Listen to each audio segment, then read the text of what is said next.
Or else.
We all out? Good. And they can pick up the yeah.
I know, I wondered that. I don't know. So what should we do?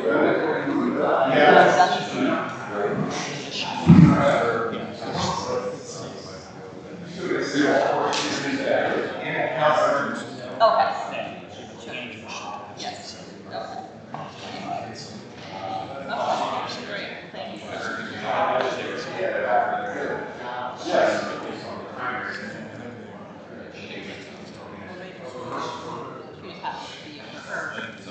She said she's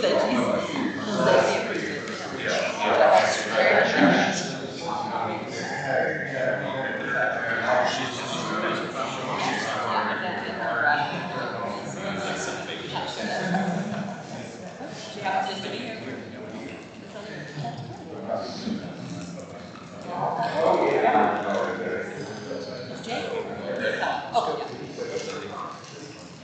All right, good evening, everyone. Welcome to the Town Council meeting. I'd like, first thing on our agenda this evening is the Pledge of Allegiance. Everyone will please stand. I appreciate it. I pledge allegiance to the flag of the United States of America and to to the republic for which it stands, one nation, under God, indivisible, with liberty and justice for all. Thank you very much. Our second item on the agenda is the resident forum. If any resident has anything they'd like to bring before the town, now would be the time to do it. Please limit your comments to 5 minutes or less. Are there any residents that have something to bring before the town? Yes, ma'am. Hi, yes, I do. Should I go now? Sure. Okay, hi. I'm Rachel Kratzer. I'm a resident of 160 East 71st Street. I have 3 kids who are all at Park Tweeter. We moved about 2.5 years ago here. My issue is around a new path a path that we've been using, and we bought our house in part because we love this path. Our kids walk to school with this path, that a resident has recently put a fence up, and that has blocked our access. And I would like to talk about some potential actions by the neighborhood in that. I have a few ideas in this, but mostly would like to get input from the community about ways to go about that. Because I think I've talked to a number of neighbors who are dependent on this because the path has been open for almost 30 years. I believe that there is some precedent in having access to that, and wondered if we could think about easement or approaching the neighbor and wanted to get some ideas. Appreciate that. I have talked to several of the neighbors over the last 45 days in regard to this. I believe it's a matter between private neighbor individuals, and I'm not sure that the town has a place to weigh in on that. Your suggestion about adverse possession, which is what I think you're talking about, would be something you guys would need to build an understanding for, and then see whether or not the town would be willing to look at it. But from a purely town perspective, that's private property, and the town really doesn't have a dog. Okay, so I have a second point, if I'm still in my 5 minutes, which is we live on 71st Street. It's extremely busy. Because this path is closed, my kids now are biking and walking on 71st Street. It's very dangerous. Is it possible to put in a request for a study or anything to slow down the traffic there so we can safely walk? Appreciate your comments. Thank you.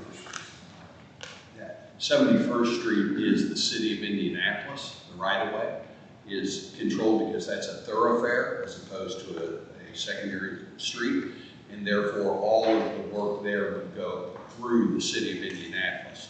That said, our police officers are here this evening, and you would be more than happy to have Rick talk to you about what they may be able to do in terms of trying to calm traffic on that area. That's great, thank you. You're welcome. Okay, any other residents have anything to bring before the council? Seeing none, approval of the minutes of the May 12th, 2025 meeting. Has everybody had an opportunity to review the minutes as they were presented? Are there any modifications? Seeing none, I would entertain a motion to accept the May 12th, 2025 minutes as presented. So it's been moved. Is there a second? Second. Is there any further discussion?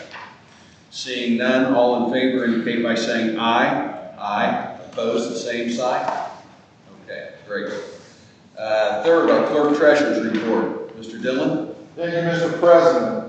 2 updates. First of all, working with council, we notified the residents at 71st and Pennsylvania, worried about the east turn off of Pennsylvania because it was blocked by overgrown vegetation.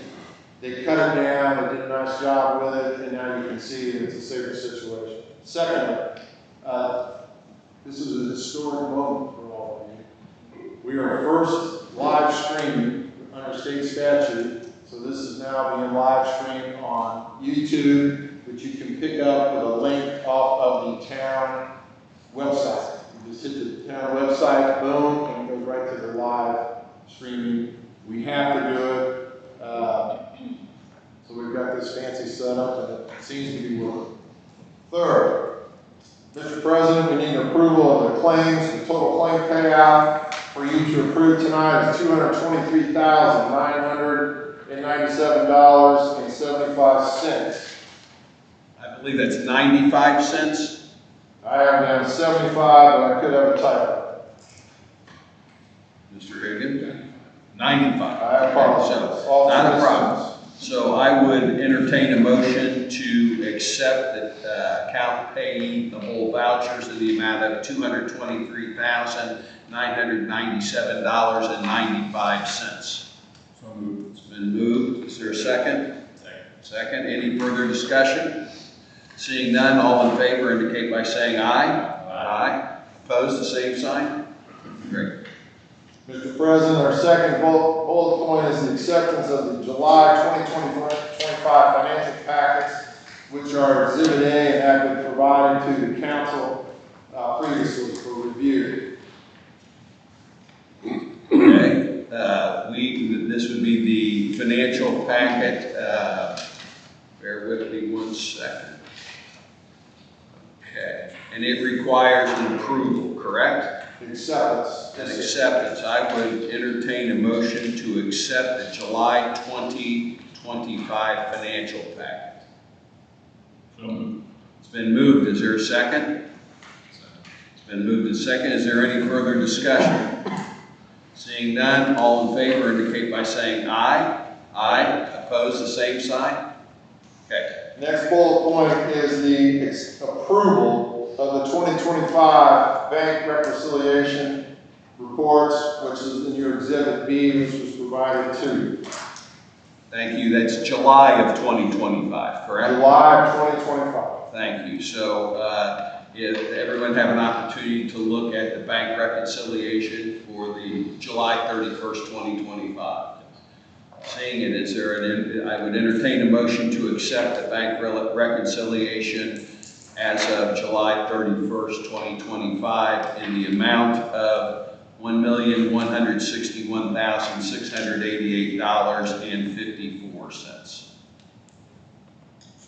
So moved. Is there a second? It's been seconded by Mr. Gordon. Any further discussion? Seeing none, all in favor indicate by saying aye. Aye. Opposed, the same sign? Great. Next item of business is the review and introduction of the 2026 budget, which is approximately $1,500,000. We have our outside consultant, Jim Higgins, who's going to walk through those budget notes for your review. Jim? Thank you, Mr. President, members of the council. A few brief comments about the budget that I shared with you in the email that I'll review. Then, Mr. President, we need to open the floor for public hearing to take comments from the public if there is any. There's no action that's being requested of you today other than holding the public hearing, because you'll vote on this at your special meeting on October 13th. As John said, the total budget proposed for 2026 is $1,496,801.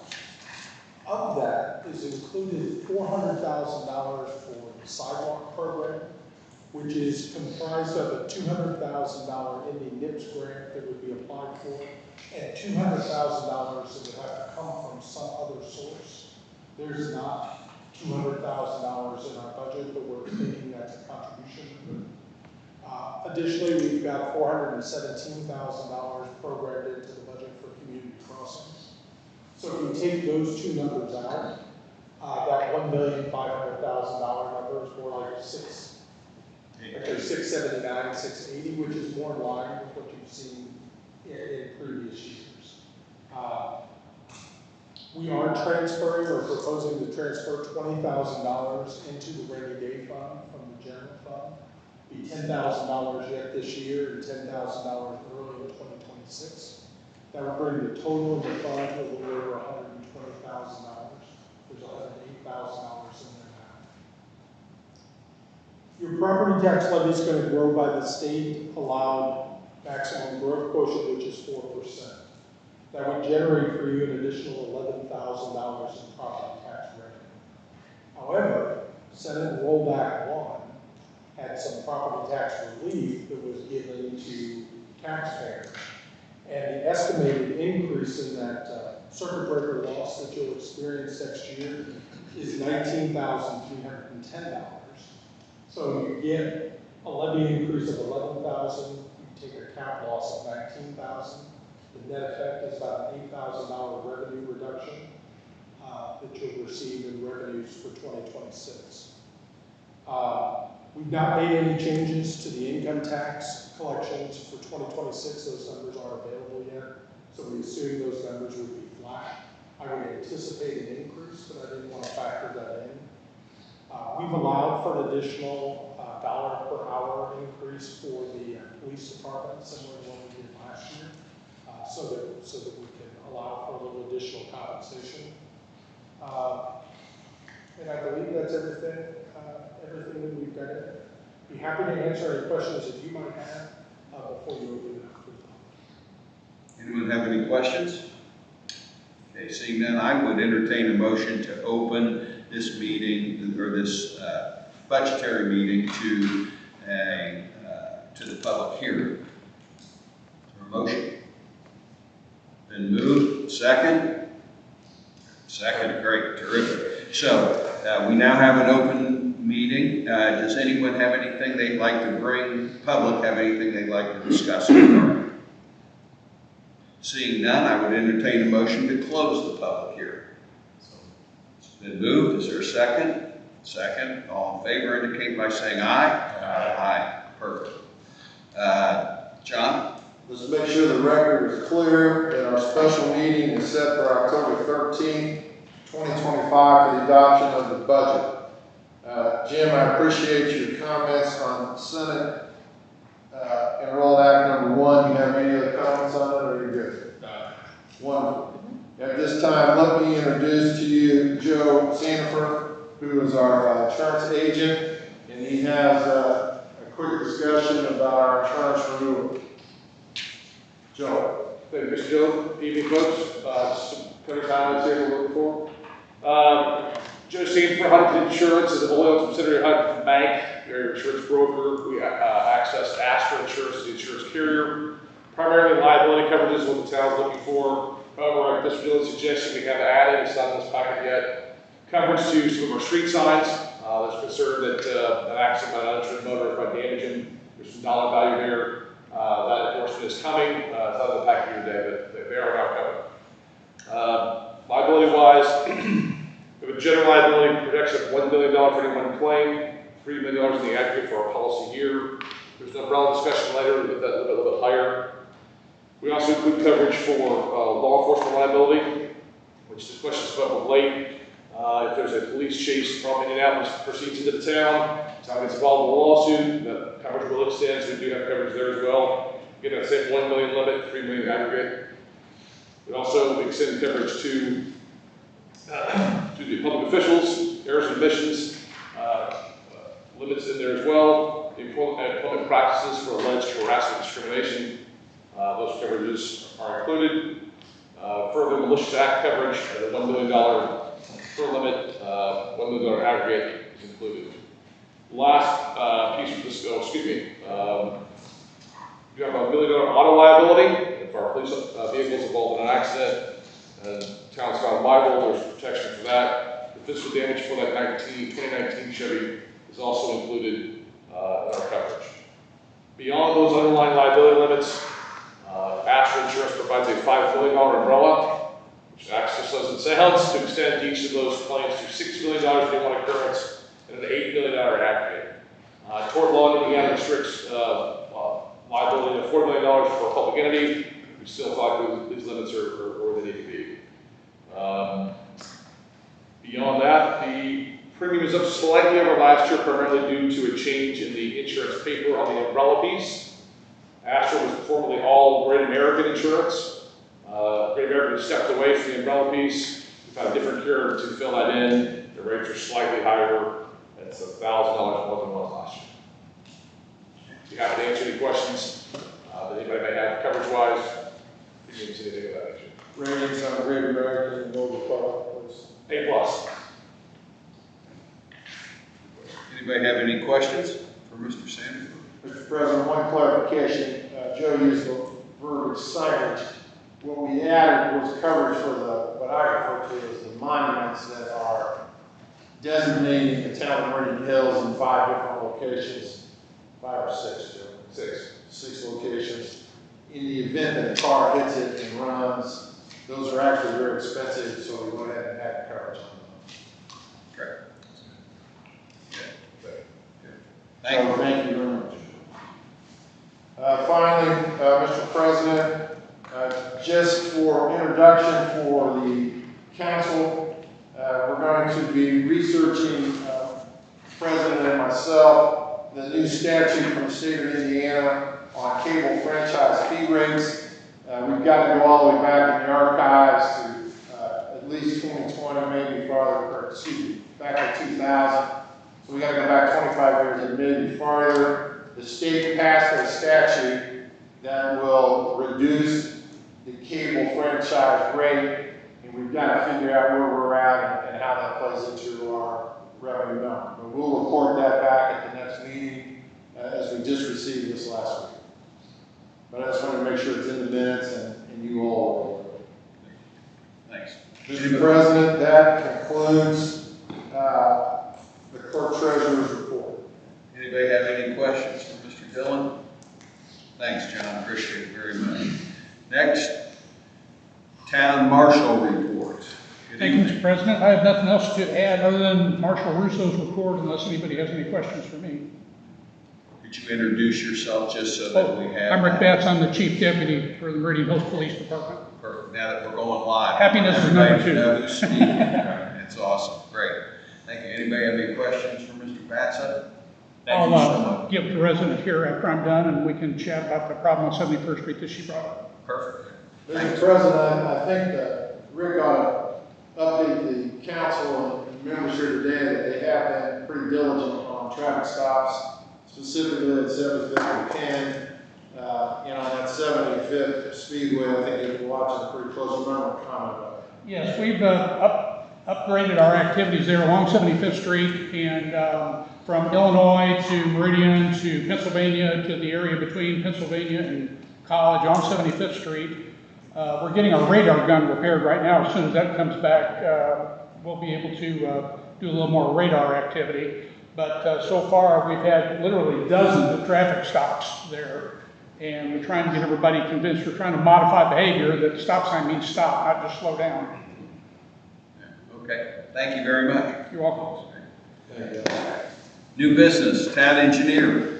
David? Good evening, Mr. President. Thank you, and members of the council. I'm David Gordon, with Crossroad Engineers, representing the town as the town engineer. I have a few items for the council today. Good news, the 2024 resurfacing for the town is now complete. We had two almost simultaneous projects, one with Midwest paving and one with Baumgartner paving, both of which have done resurfacing in the town for that is now completed. I have done a final walkthrough on the first one, and then the second one, punch list items should have been completed this past Saturday. I do need to still fill out and verify. Once that's verified, I would schedule a final walkthrough for those. To recap, these were both community crossing projects. One of them also received IDIP funding, which we'll get to later on about that IDIP application. The funding actually getting put in place. So I would ask the council to approve or recommend for approval the change order number 150 for 24 TOMH-01 with Midwest paving, the increased amount of $14,390.69 for a not to exceed total amount of $261,268.38, and to accept that project at this time. If you would maybe combine the two, so I can also read the second one. The second one was Baumgartner. That is 24 Town Meridian Hills -02. I'm also recommending that the council approve this contract with the decreased amount of $19,684.14 for a contract total not to exceed $189,475.53. This is the final change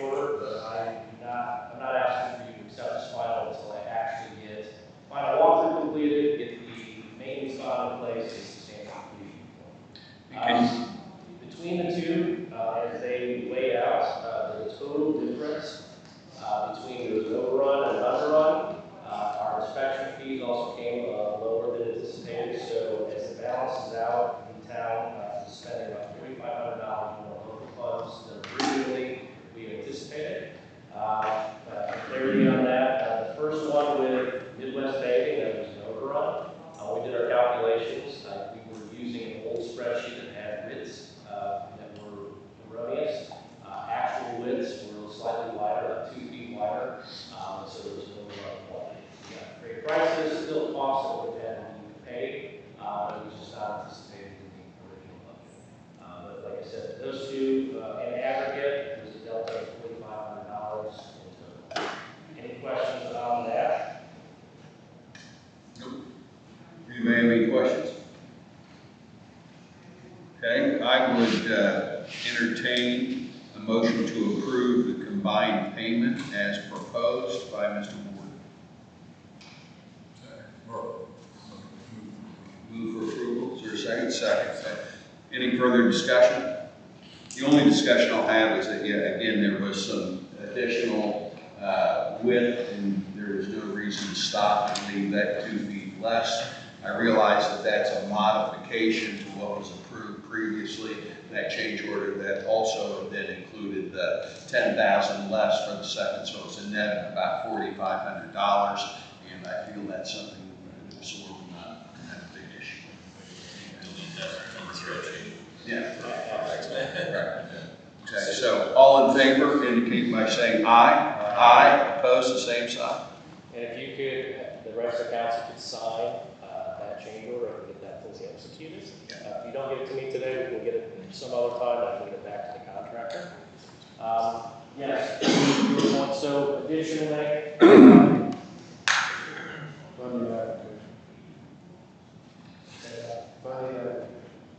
yes. So moving on to funding applications for the 2024 ADIN.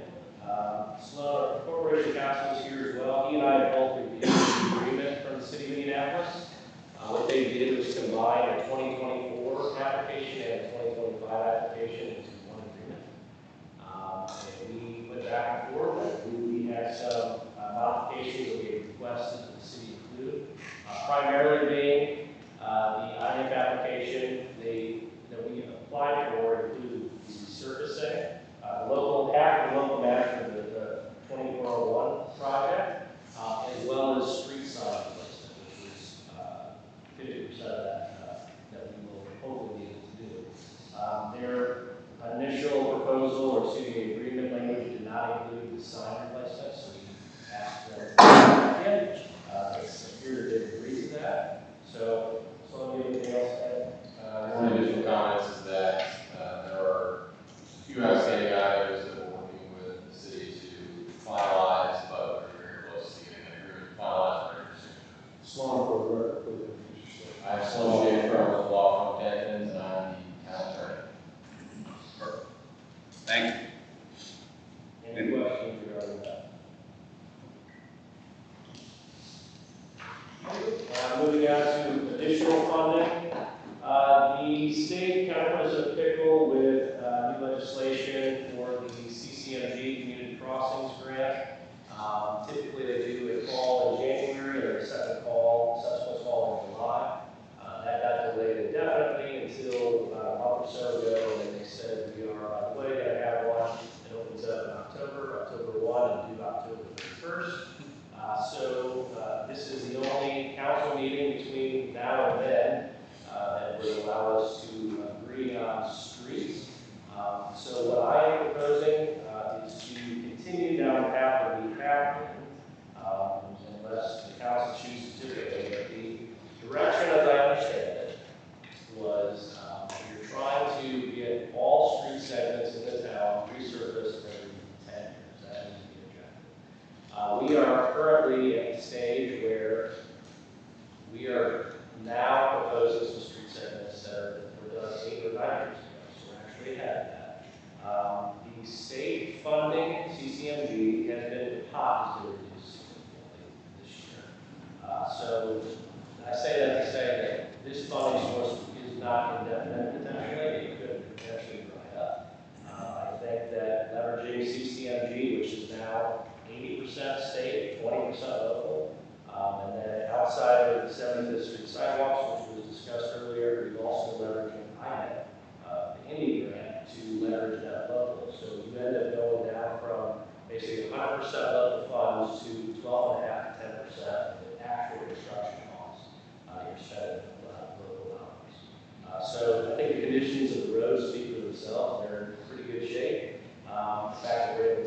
run at that cadence is pretty significant.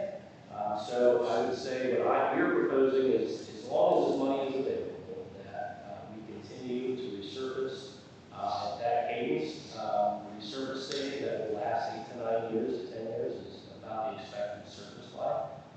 Granted, due to a lower volume and better condition than most other parts of the city. This is protection of that investment, the way that we see it. We could also consider doing like crack sealing just to maintain, but it's our recommendation that we continue down the resurfacing route to while we are currently getting the money from the city. So I do have a list of street segments here and maps that I would recommend that we resurface. And this resurfacing is based, the recommendation letter is based on a pager rating for each of the streets in the town that is due every year in order to be eligible for CCMG funding.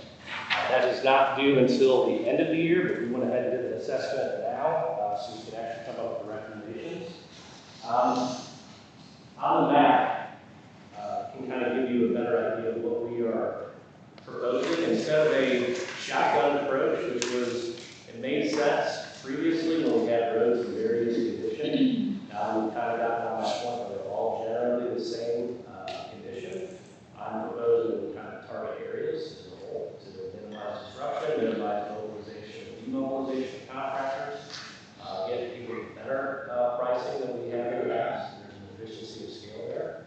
I do also recommend, which has not been, I guess, considered in the past, Illinois Street north of the school is considered a public roadway. It is in very low volume. There's only a couple houses that are on there. My recommendation is open for conversation, obviously, is while you have a funding source of 80%, that this would be the time to maybe do it, given that that funding source might dry up and then ultimately is the town responsibility. Additionally, 72nd Street off of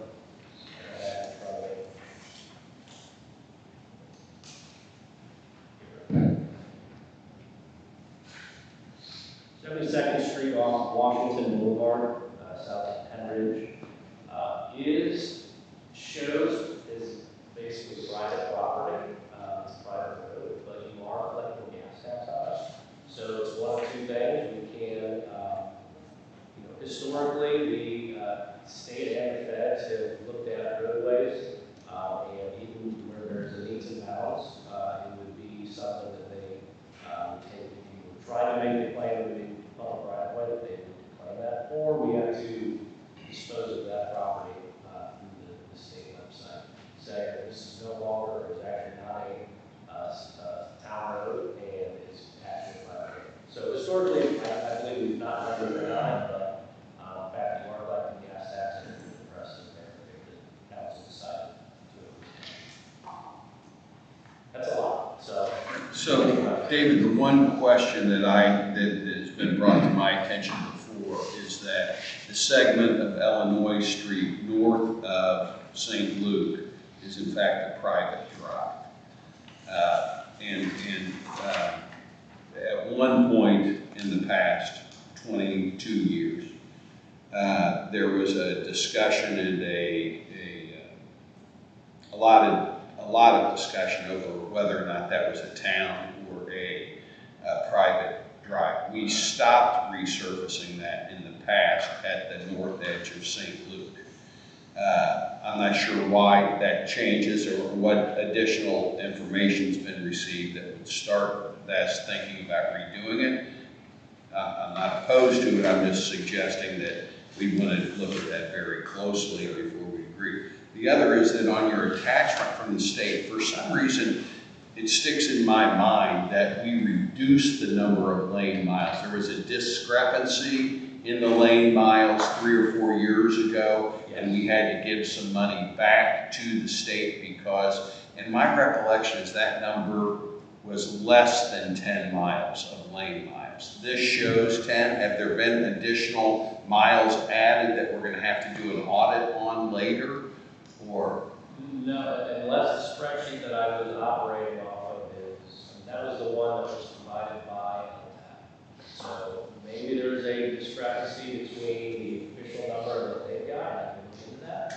You might talk to Willie about it, because I know in the past we gave $6,000 or $7,000. It wasn't a lot of money back, but we had to give money back because those numbers were not accurate. And after an audit by the state, we were identified.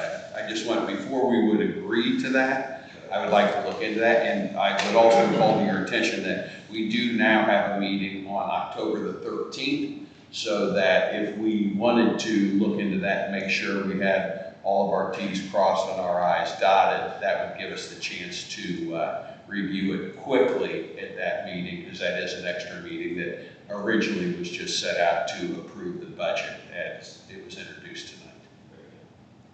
Okay. Also, at some point, we gave back 71st Street. I don't know if that was in this 10 and a half miles or. Yes. Never figured out. We got into a disagreement with the city about the plowing and the funds, and remember, we paved, in order to reconcile that, we paved a portion of 75th Street on the town budget to get us to the point where, and so I just want to make sure we're doing it right, we're not making the same mistake twice. Okay? So that'd be the same thing we just said. We gotta check to see if we own, the town owns the street going north. So, yeah. Could be we do. It should be shown in the number. Sure. With it, now knowing that we do have a special meeting in October, that this is open to this conversation, we can, I would say, this is for information only, no action needed at this time. Right. We can continue the dialogue, and then come October, and then we'll still be ahead. We'll still have 2 weeks left. Okay, good. Thank you very much. Anything else on your radar? Yeah, going down through infrastructure, just a few updates. 75th Street, speed limit signs were installed. I think they installed 8 of them. After you hear Marshall's report that they are now able to do additional enforcement for speeding, which was the intent of that. It sounds like that we've also discussed some degree 75th Street sidewalks from 10 Washington Boulevard. That total survey was completed. So it sounds like it might be considered for pilot application next year. And then also just bring back to the council that we did discuss, there was some dialogue about the radar speed sign, the flashing stop sign, and maybe a couple locations, maybe location for flashing stop signs, just to maybe come back to some consensus on that at some point of what locations we would like to have it installed. There was a motion for it not to exceed about $8,000. I believe last Did we miss the sale opportunity in that? I probably not. You know what I'm saying? There's a sale every day. I thought we approved it. What's the question on? How we approved an amount, Okay. and then there was, if we can, at that amount, at the price they received, it was one radar sign and only one stop sign. So where does that one stop sign go? Or do we want more than one stop sign? If so, do we have to increase the stop sign? I think we're better, the stop sign was like a cease to effect. Police would like to, that's what I'd ask the police department to say, if you were picking a sign, these four-way stops, which one, you get one sign, what would you put?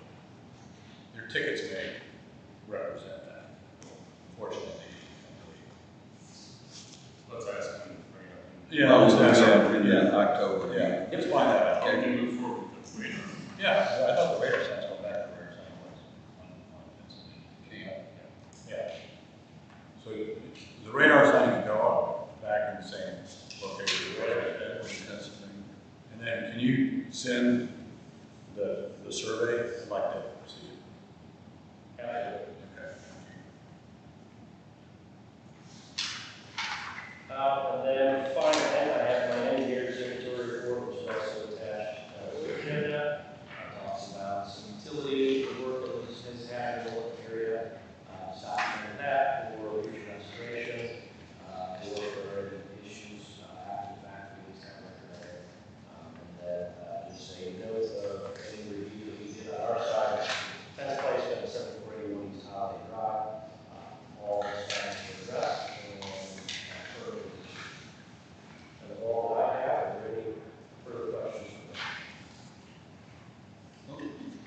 Thanks, David. Appreciate it. Okay. Next would be the Land Use Committee. The Land Use Committee did meet on thank you, on August the 19th at 8:15 in the morning. We undertook 4 properties, and I think we're going to go through these as a town council pretty quickly. On each one of those, the first is 6445 Spring Mill Road. Misha, welcome. Sure, thank you. Just for everybody's understanding, it's a side yard setback that was requested for both the east property line and the aggregate side yard total.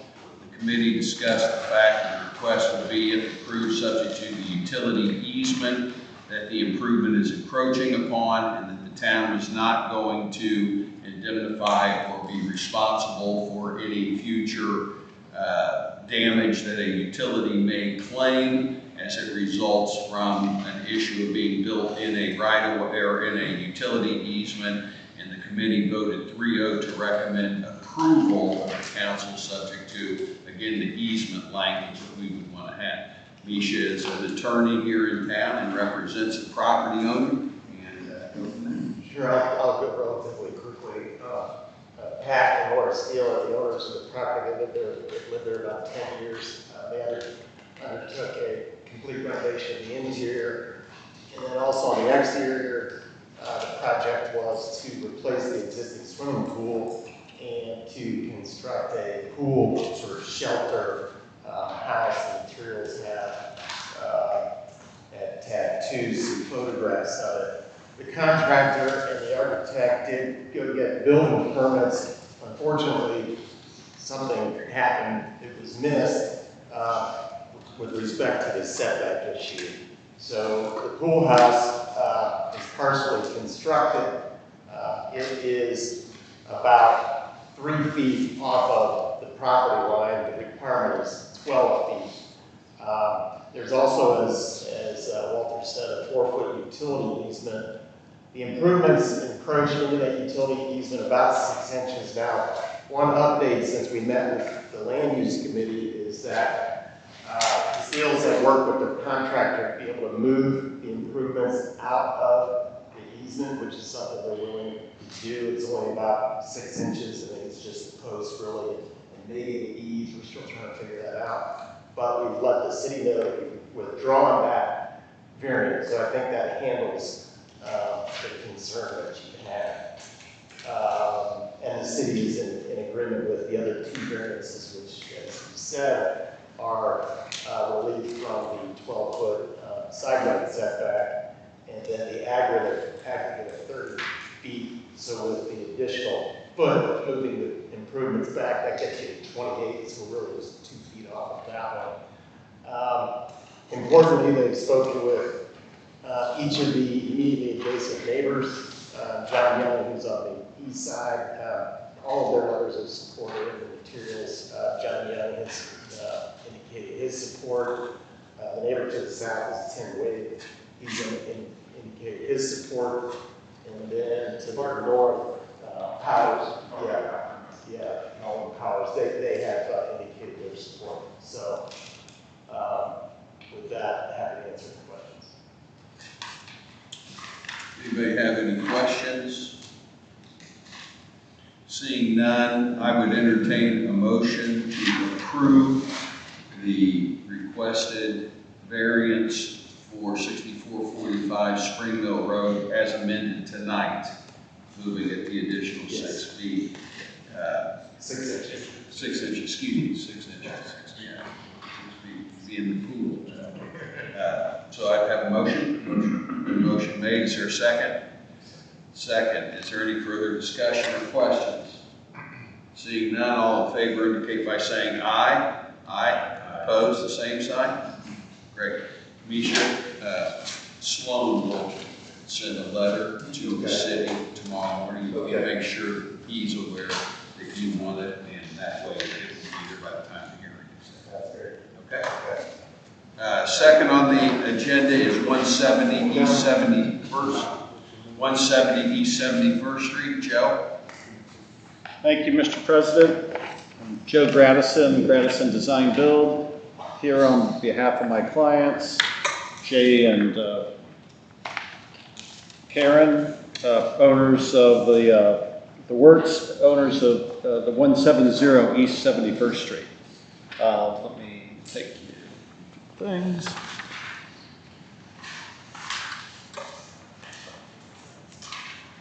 While Joe's handing those out, I will tell you that the Residential Standards Committee heard his request and presented, again, this is a side yard variance. There's an existing carport in place for decades.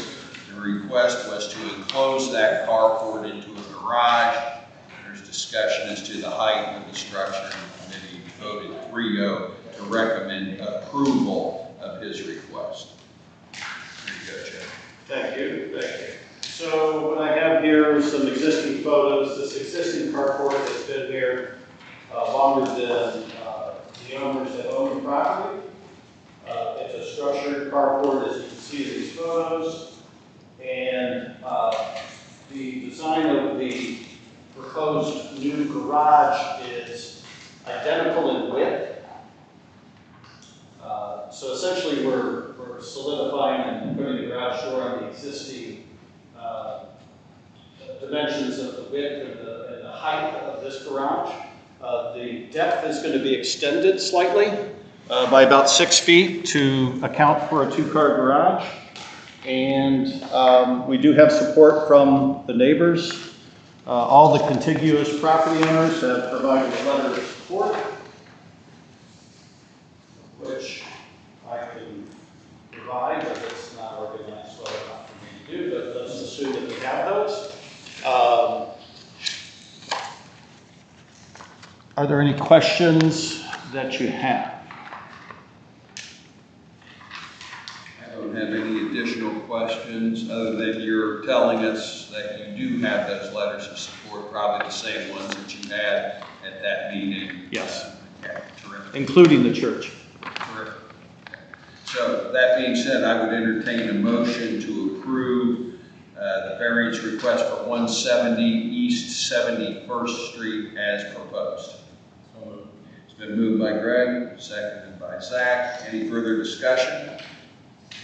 The only thing I have, we're not going to put a party deck on the top, correct? We will not have access to that, and there's no plans in the future for that. Just trying to make sure that we're all on the job.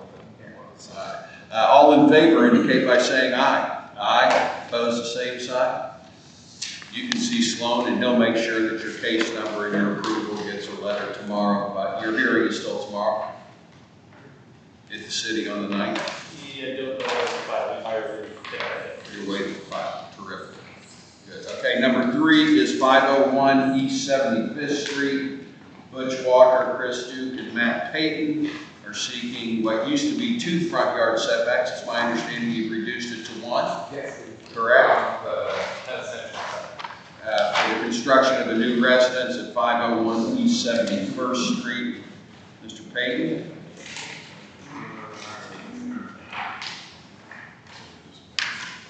So my client, Chris Duke, here is the owner of the property, is planning to build a new residence on the property. The current house has been demolished already. And we were surprised to find out when we submitted for permitting that we were required to meet a setback that was much larger than what we were shown on our original surveys. And the reason for that is that it is based on the average in the block that's 50% improved or such, and there are only 2 properties on this block. And the other property is, of course, improved. It is a much deeper property than ours, and the house is built much farther off of 75th Street than most of the houses along 75th Street, if you're familiar. And then, so that would have pushed us about 84 feet off of our northern property line, which would leave very little buildable space on the south side of the property. So to reduce that front setback to 33.5, so it would be more in conformance with the other properties along West 75th Street.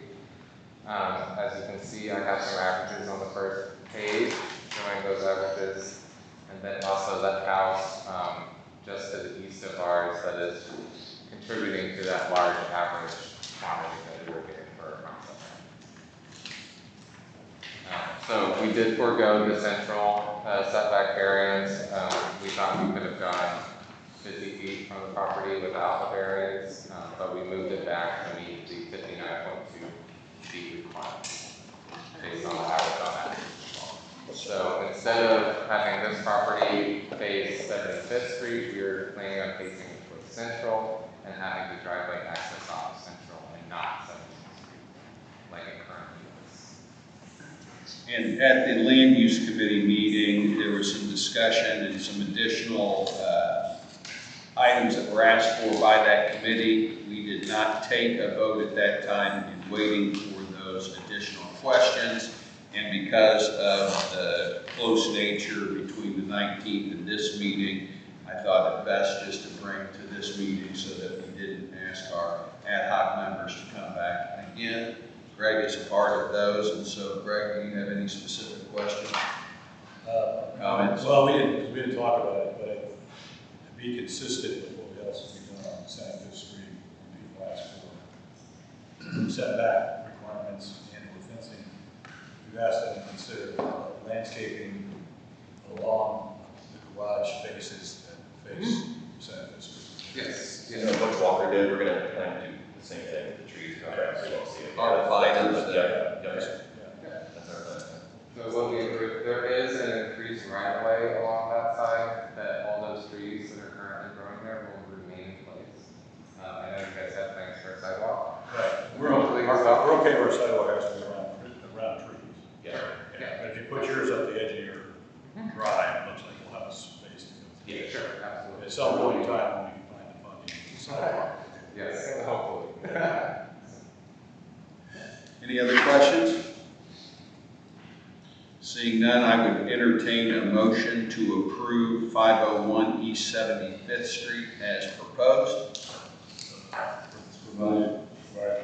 Provided they put the landscape barrier between the garage and 75th Street. Yeah. Thanks, Greg. That said, anyone have any questions? Seeing none, all in favor indicate by saying aye. Aye. Approve the same sign. Great, thanks guys. Again, Sloan's your golden ticket guy. Get yourself for tomorrow. Our fourth and final hearing of this evening is 55 East Williams Creek Boulevard. Mr. Toohey, on behalf of the Slaters, Randy and Beth, is here to present. The Land Use Committee did hear Mr. Toohey back on the 19th, and the committee recommended to approve the request to the council to re-go. Good evening, members of the town council. Brian Toohey on behalf of Randy and Beth Sager.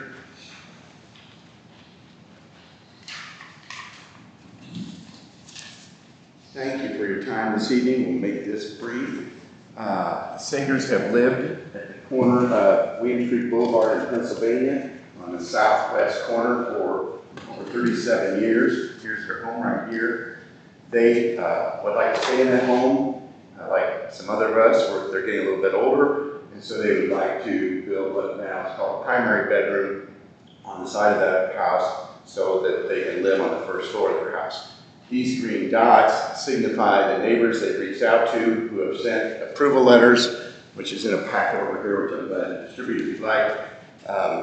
The approval letters include people over here, Thomasons, Broadbents, the famous lawyer, who now I forgot his name, Herzog, the house over here right next door, all the houses right around him have sent letters supporting this. Because there's only 2 homes on this block, the setback is sort of exaggerated, plus there's a floodplain that runs along here, floodway that runs along here with Williams Creek, and so they really the only place to put the additions on here. This is their garage. These photographs here show the existing view from the street on Williams Creek Boulevard. All those trees will remain. The only tree they think they're going to take down is this one that leans over their house now. This is the main floor bedroom that they would add on. The petition has support from the Nora Community Council, including their land use committee, chaired by Ruth Hayes. The day I was there, they supported this. The Nora Community Council voted unanimously to support this. The staff, the planning staff at the city of Indianapolis voted, or has indicated they're going to support it, and they placed it on the expedited docket. We would appreciate your support as well. Thank you for your attention.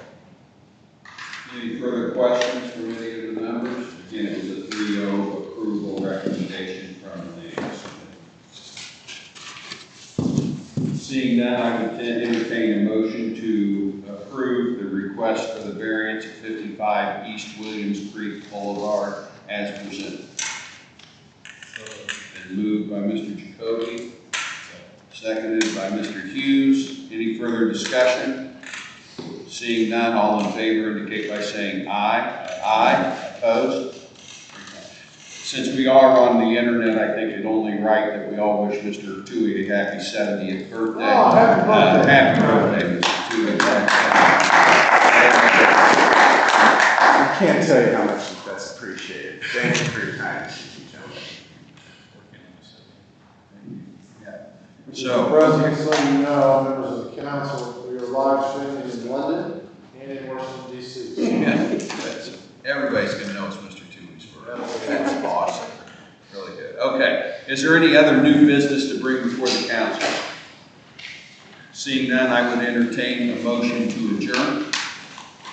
So, move, seconded. All in favor indicate by saying aye. Aye. Thanks. All right. Thanks, everybody. See you on October the 13th.